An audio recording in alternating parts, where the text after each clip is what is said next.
नमस्कार। पिछले अध्याय में हमने पढ़ा था बेरोजगारी क्या है, बेरोजगारी के कारण क्या क्या समस्याएं उत्पन्न होती हैं और वर्तमान में जो पूरे विश्व स्तर पर जो मंदी छाई हुई है उससे बेरोजगारी अपने चरम अवस्था में पहुंची हुई है। बेरोजगारी के कारण शिक्षित युवाओं में बेरोजगारी कई प्रकार की समस्याओं को उत्पन्न करती है। वह युवाओं को इतना अधिक क्रोधित एवं कुंठित कर देती है कि वे आतंकवादी या बागी और अपने देश की अखंडता के लिए एक खतरा बन जाते हैं। 1990 में मंडल कमीशन की सिफारिशों को मानने की घोषणा के उपरांत हुए व्यापक और भीषण आंदोलन इस बात के हमारे सामने साक्षी हैं। बेरोजगारी के कारण अर्थशास्त्रियों ने बेरोजगारी को पूंजी का अभाव, निवेश का अभाव और अत्यधिक उत्पादन के संदर्भ में इसकी व्याख्या की है। कई अर्थशास्त्री ये विश्वास करते हैं कि बेरोजगारी की जड़ें औद्योगिक समृद्धि के बाद व्यापार चक्र में आई मंदी है, जबकि कुछ का कहना है कि उद्योगों में अव्यवस्थाएं और मंदी के बारे में भविष्यवाणी करने की असमर्थता ने व्यक्तियों के बहुत बड़े अंश को बेरोजगार कर दिया है। कुछ लोगों का कहना है कि अचानक आर्थिक जो अपस्फीति की स्थिति या आर्थिक प्रतिस्पर्धा की अवैयक्तिक शक्तियों के फलस्वरूप रोजगार में कमी आ जाती है। मशीनी प्रौद्योगिकी में सुधार, अत्यधिक उत्पादन, कृत्रिम रूप से प्रोत्साहित सट्टेबाजी, आर्थिक सफलता का सामाजिक महत्व आदि अपरिहार्य मंदी, ये सब मजदूरों की मांग को कम करने में अपना योगदान देते हैं। एक बेरोजगारी की जो क्लासिकल विचारधारा है कि मजदूरों की मजदूरी को बेरोजगारी का मूलभूत कारण मानती है, जिसके अनुसार मजदूरों की मजदूरी पहले से ही निर्धारित कर दी जाती है, परंतु पूंजी के अभाव में निर्माण निर्माता बहुत कम मजदूरों को नौकरी पर रखता है, जिसके कारण बेरोजगारी बढ़ती है। एक दूसरी विचारधारा है कि बेरोजगारी अति उत्पादन के कारण उत्पन्न होती है, यानी कि अति उत्पादित वस्तुओं की कीमतों को घटा देता है, जिससे मजदूरों को घटाना आवश्यक हो जाता है और ये क्रम बेरोजगारी को बढ़ावा देता है।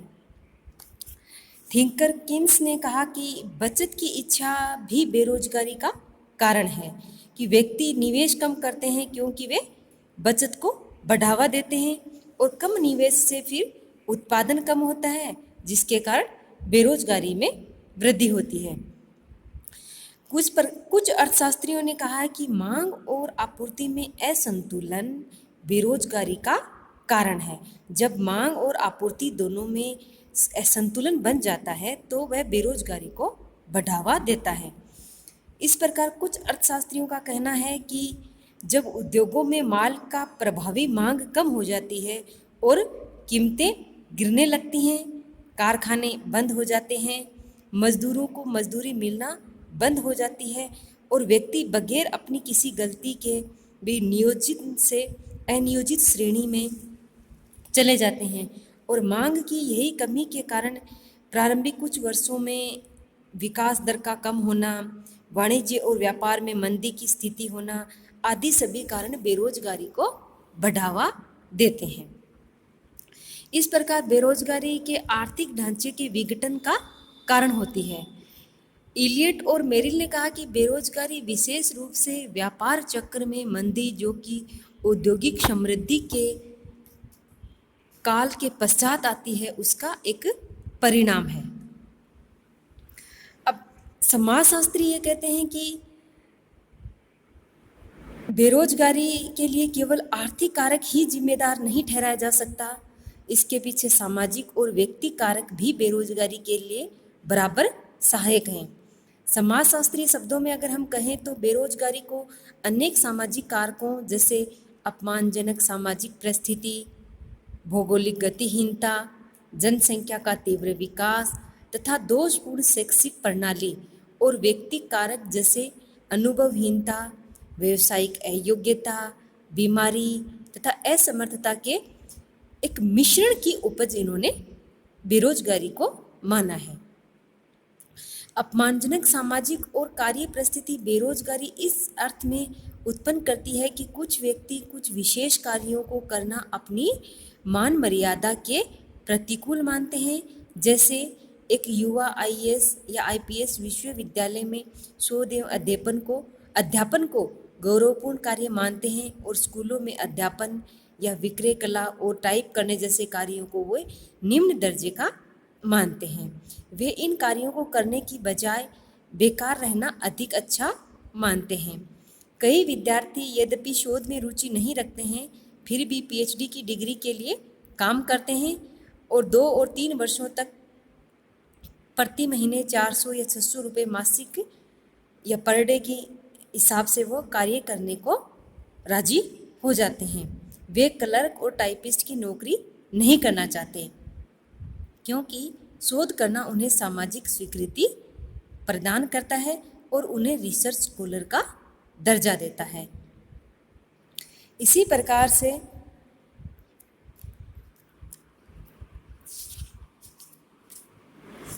जनसंख्या का तीव्र गति से बढ़ना भी बेरोजगारी को बढ़ावा देता है, क्योंकि गुरनार मिर्डल का कहना है कि जनसंख्या की समस्या का लोकतांत्रिक राष्ट्रों के कल्याण और दृष्टिकोण से अध्ययन किया और कहा कि मेरी समझ में कोई दूसरा कारण शांति और युद्ध भी नहीं लोकतंत्रों की दीर्घकालीन नियतों के लिए इतना अधिक घातक नहीं है जितना कि जनसंख्यात्मक कारक घातक है।